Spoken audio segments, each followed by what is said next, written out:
মসজিদের ক্যাশিয়ারের কাছে মসজিদের 1 লক্ষ টাকা আছে, কমিটিকে না জানিয়ে ক্যাশিয়ার এই টাকা দিয়ে ব্যবসা করলে কতটুকু হালাল হবে? মসজিদের ক্যাশিয়ারের কাছে যে টাকা থাকবে সেই টাকাটা তার কাছে আমানত।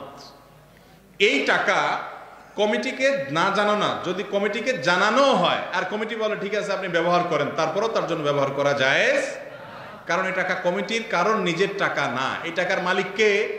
আল্লাহ। সবাই আল্লাহর ঘরে দিয়ে দিয়েছে আল্লাহকে, আল্লাহর তরফ থেকে আল্লাহর ঘরের খেদমতে ব্যয় করবে কমিটির লোকজন, তারা সেবক মাত্র। এমনকি তারা নিজের পকেটের টাকাও যদি দান করে, দান করার পরে ওইটার ওনার না, ওইটার মালিক কে? এখন আল্লাহ তাআলা। এই আল্লাহর টাকাটা তিনি কাউকে দেওয়ার এখতিয়ার তার। অনেক ক্যাশিয়াররা আছেন, অনেক কমিটির লোকেরা আছেন, তারা মনে করেন টাকাটাতে পড়েই আছে, আমি একটু ব্যবহার করি না। ভাই, এটা আগুন। ইন্নাল্লাহা ইয়া'মুরুকুম আন তু'আদ্দুল আমানাতি ইলা আহলিহা, আল্লাহ নির্দেশ করেছেন আমানত যেন রক্ষা করে। লা দীনা লিমান লা আমানাতা লাহ, ওই ব্যক্তির কোনো ধর্ম নাই, ঈমান নাই যে ব্যক্তির আমানতদারিতা নাই। আপনার কাছে এটা আমানতের টাকা, এটা আপনি খরচ করতে পারবেন না। এটা যেভাবে আছে সেভাবে রাখবেন।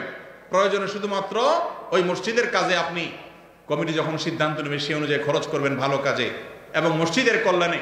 আপনি নিজের কাজে সেটা খরচ, কমিটির লোকজন যদি বলে যে আমরা হাওলাত দিয়ে দিলাম মসজিদের টাকা কাউকে, এই এখতিয়ার কমিটির নাই, কারণ এটা তাদের নিজস্ব টাকা না। কথা কি বুঝাতে পারছি?